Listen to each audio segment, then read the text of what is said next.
We're diving into sun safety at the beach. I cut out enough vices that I figure I can have one vice, and that is the sun. I'm from the Caribbean, so actually we just enjoy the sun. We hear from a lot of you that sunscreen is a hot topic. Everybody have to use it. It's not about, colors. It's for everybody. And when I don't have sunscreen on, I can feel myself burning. 30 on the body, 50 on the face. That little SPF number is a big deal when it comes to staying sun safe.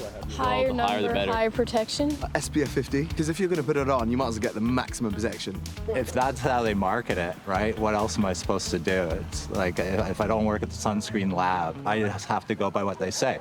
Can we trust sunscreen to keep us safe in the sun? We're going to put that to the test. But first, we're catching up with Dr. Julia Carroll, a dermatologist. So who should be wearing sunscreen? Everybody should be wearing sunscreen. Should I know that people who feel they have a darker skin tone, they feel they have this layer of protection? There is some protection, but you're still getting damage in terms of age spots, wrinkling, fine lines. So with skin of color or darker skin tones, we often have a delay in diagnosing a skin cancer. So trying to prevent those cancers is just important in a darker skin tone than it is in a lighter skin tone. So we all need it. But what is SPF?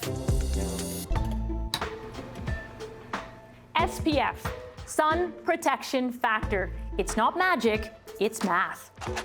It measures how much UVB it takes to burn skin with sunscreen on versus without it. Two types of rays to look out for in the sunlight. UVA, deep diving rays. They get under your skin, cause wrinkles, aging, long-term damage, some cancers too. UVB, the surface scorchers, they're the ones that burn you. And yes, they can cause cancer as well. See broad spectrum on the bottle? That's your UVA shield. But SPF? That only talks about UVB. Higher SPF means your skin takes longer to burn from UVB, not invincibility, just more protection if you actually apply enough. But how much protection are you actually getting? To find out, we're in New Jersey. It may not be sunny, but sunscreen is still top of mind for this lab. They're inviting us to watch how a product's SPF is measured. Welcome to the lab. Michael Trout runs human trials at consumer product testing company. So can anyone be a product tester? For all the major sunscreen methods, they want you to have people that are on the lighter side of skin tone so that you can readily burn. So you're gonna mildly burn the skin? Very mildly burn it. She won't feel it. So you're always using human testers? Yes.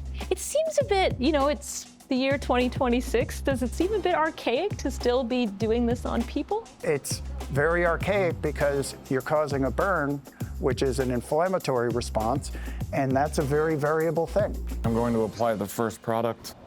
And that's not the only variable. How a technician applies sunscreen can impact the final SPF number too. Technicians try their best to standardize how they apply. That's it for the first application. So to figure out the SPF, it looks like you're using a very precise amount and the application is Absolutely. precise. But does it mimic how people do it in the real world at all? It provides a reliable way to apply it so that every lab, every company is applying the same amount. But a number of studies have been conducted that show that on average, people apply far less than half of what we do on this test. Would I be getting the SPF that's on the bottle if I applied far less than what I'm seeing here? You'll be getting protection, but it'll be proportionately less depending on how much you apply. Each tester will be burned in 3 areas. One for the product being tested, one to compare it to a control, and one with no sun protection at all. About 24 hours later, a lab technician scores how red the tester's back turned compared to unprotected skin, using just their eyes. From that, they calculate an SPF number. Sunscreen makers are only required to do one test at one lab on 10 people. And unless the formula changes or a regulator steps in, that's it. So how can we trust we're getting the protection we're paying for? We're going to find out for ourselves. grabbing one popular sunscreen off store shelves and sending it to 5 different labs. The bottle says SPF 50. What will the labs say? While we wait, we're meeting someone who's seen the dark side of the sun. Annette? Hi. Hi, Christine. Christine, nice to meet you. Nice to meet you. Come on in. Annette Sear survived a 12-year battle with skin cancer. You got into your teen years, everybody wanted to tan. I was out trying to do that, not successfully, but did spend a lot of time outdoors, and it was intense sun at that time. At age 39, she shows her dermatologist a small, itchy mole on her ankle. The dermatologist didn't think it was anything. She said, I'll take it out if it makes you feel better. And it came back a week later, positive for melanoma. Melanoma usually starts on the skin, but can invade the bloodstream or lymphatic system, making it the most aggressive form of skin cancer. It's not a simple burn off in the doctor's office and done. It's pretty significant. Annette had multiple scans, skin grafts, surgeries, leaving her with lifelong scars. And then she's given 5 years to live.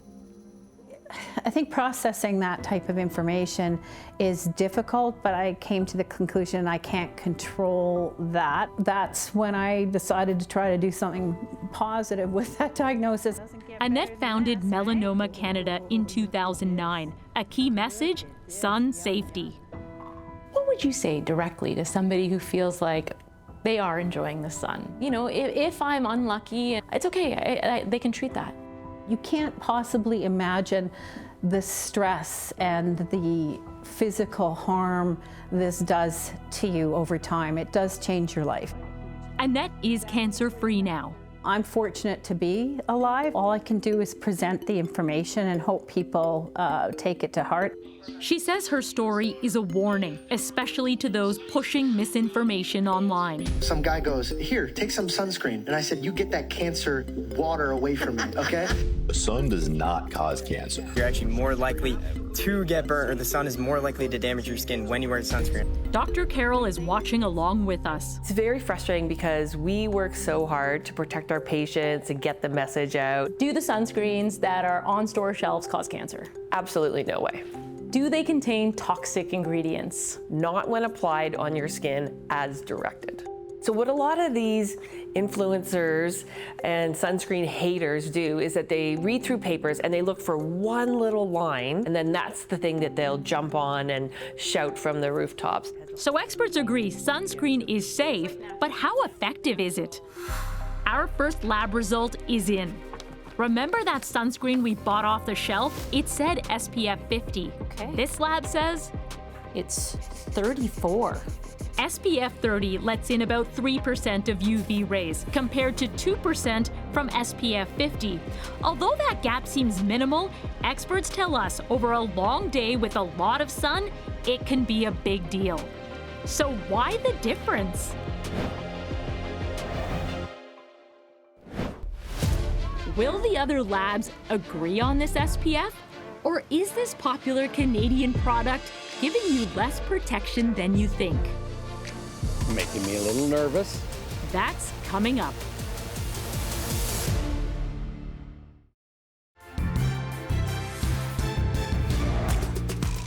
Our investigation into sunscreen is more than skin deep.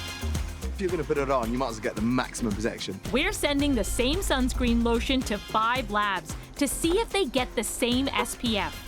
Given how many variables there are in the testing, do you think that such a specific SPF number on the label makes sense? You have a point, absolutely. So far, one lab says our product isn't giving the protection it advertises. 34. It's supposed to be 50. More results are coming, but first.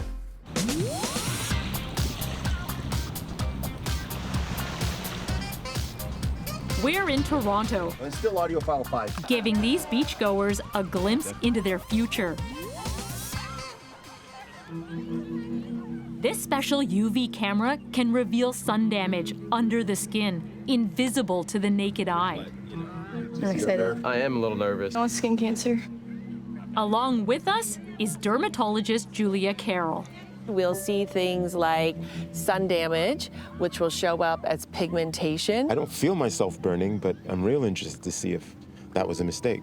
So if you can look right down into the lens there. And then look a little bit up for me. Can we take the sunglasses off? Oh, we can. Okay, so we're seeing little bits of pigmentation, especially around the eyes. Yep. Each dark spot could come back to haunt them. You know, we always say that it's like a postcard from the sun, and they're sitting on your face, reminding you that at some point you didn't have enough sun protection on. In my visible eye, I see a lot of sun damage here, same in this area here, and then as expected, they go together. So you see the pigment damage, and then you see the visible sun damage as well. Making me a little nervous, but you're making me think I have to be more religious or careful about putting on my sun cream on a regular basis. I think that you're doing a great job protecting your skin. It's good. Credit to my mom. I think overall, you still have young, healthy, beautiful skin. Thank you. But we want to protect it going forward. Okay.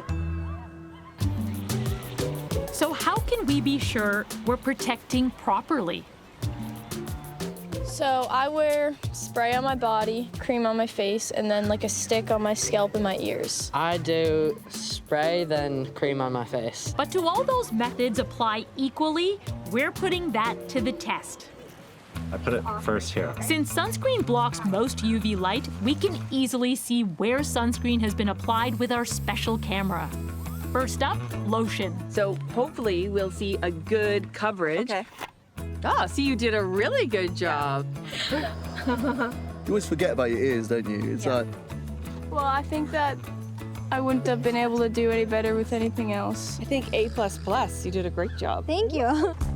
Lotion isn't that tough to spread, but what about even more convenient methods like sunscreen sprays? Will you cover my eyes?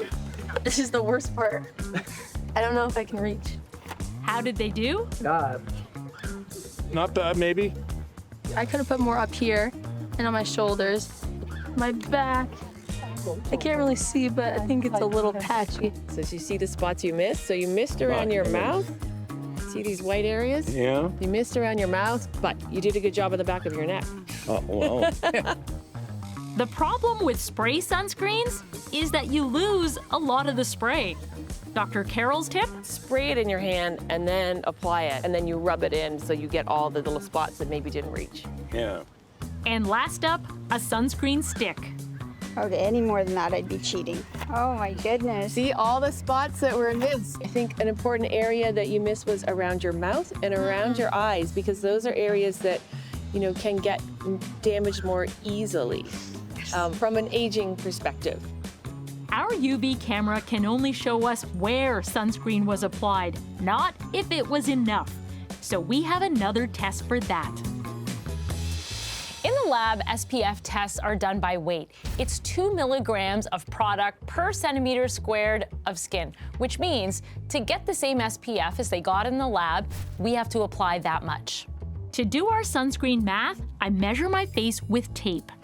These are all the places that I would put sunscreen on. Okay, I think I'm all covered. I stick that tape on grid paper and count to see how many square centimeters my face is. So based on our calculation, we need 664 milligrams of sunscreen. That's 0.66 grams. Using a scale, I try to apply that much to my face. Now, personally, I don't normally buy mineral sunscreen because it leaves this white film. And it isn't easy. So it took me 3 goes at it. Most people wouldn't put sunscreen on 3 times. A chemical sunscreen takes even longer. I think that's how much I would normally put on. Oh gosh, I'm not even halfway there yet. It takes 5 applications to get the right amount of sunscreen on my face. I don't think I would ever put on this much sunscreen. Does anyone?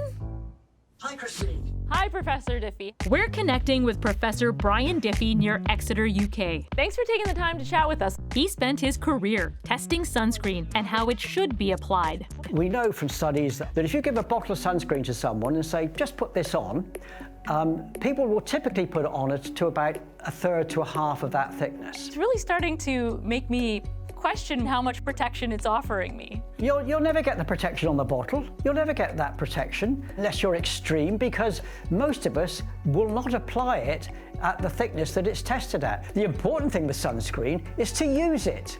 Don't worry too much about the SPF and all the rest of it. Just apply the stuff to your skin, and the more generously you feel able to apply it, the better the protection. Our test so far shows the SPF label isn't always accurate. We have 3 more results in. Remember, the sunscreen we sent in was labeled SPF 50. The first lab told us this product was SPF 34. The second lab says SPF 60. Seems like a big difference, and the other labs aren't any more consistent. Now we have SPF 44 and SPF 50. That's 2 labs saying the SPF meets or exceeds what's on the label. 2 saying it gives less protection than advertised. There's 1 result to come.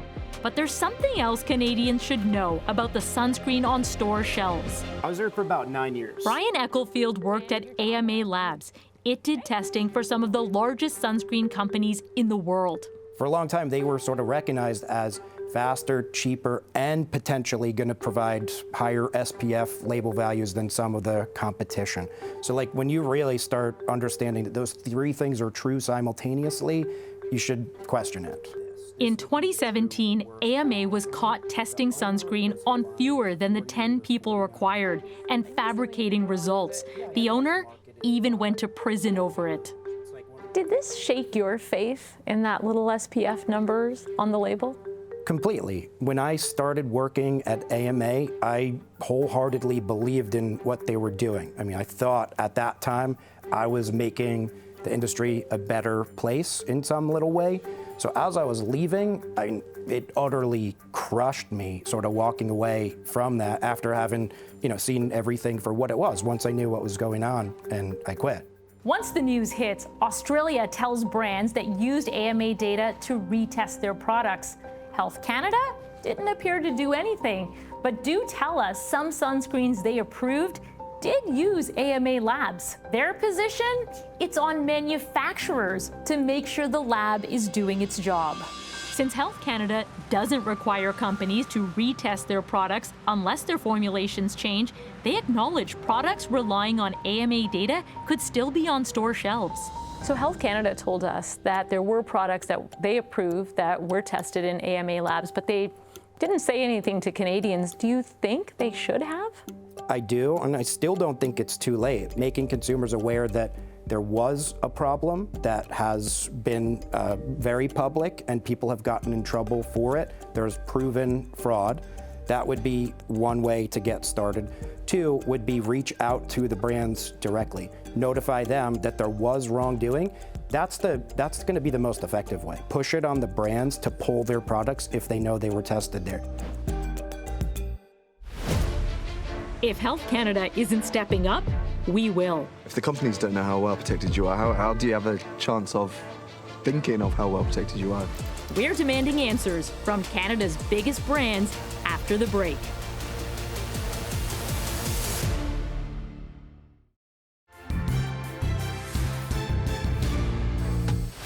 We're all obsessed with SPF. The SPF is really a crude indication of how well a product protects you. Do not read anything at all into the actual number. It's meaningless when it comes to the protection you're getting on the day that you choose to apply that sunscreen. And we learn Health Canada approved sunscreens that were tested at a lab shut down after faking results. It's important that North America comes to understand the risk that's currently ongoing. We ask sunscreen makers how often they test their products and where. While some say they didn't rely on AMA for testing, none of the companies would share their lab reports with us. They tell us they follow Health Canada's rules. In our lab test, we've gotten results all over the map. The bottle we bought said SPF 50, but labs we sent it to said it's 34, 44, 50, and 60. And now the last lab says it's SPF 15. I mean, you'd hope for some consistency. I mean, that's ridiculous. So if the companies don't know how well protected you are, how do you have a chance of thinking of how well protected you are, I think? We bring our results to skin cancer survivor Annette Sear, too. You never want to hear that because we're putting our health in the hands of others. I want to be reassured as a consumer and as a survivor that what they say on the label is reasonably close. There should be a level of confidence in the testing procedures and in the results that are communicated, that we're getting what we think we're getting. The results are really quite worrying, aren't they? And so it begs the question, which one was right? Or were any of them right? We're not revealing which sunscreen brand we tested. Our focus is on the process, not the product. So we asked Health Canada for an on-camera interview. They declined and won't directly comment on our findings. So we need to keep taking protection into our own hands. Yeah, I'm gonna listen to my mom more.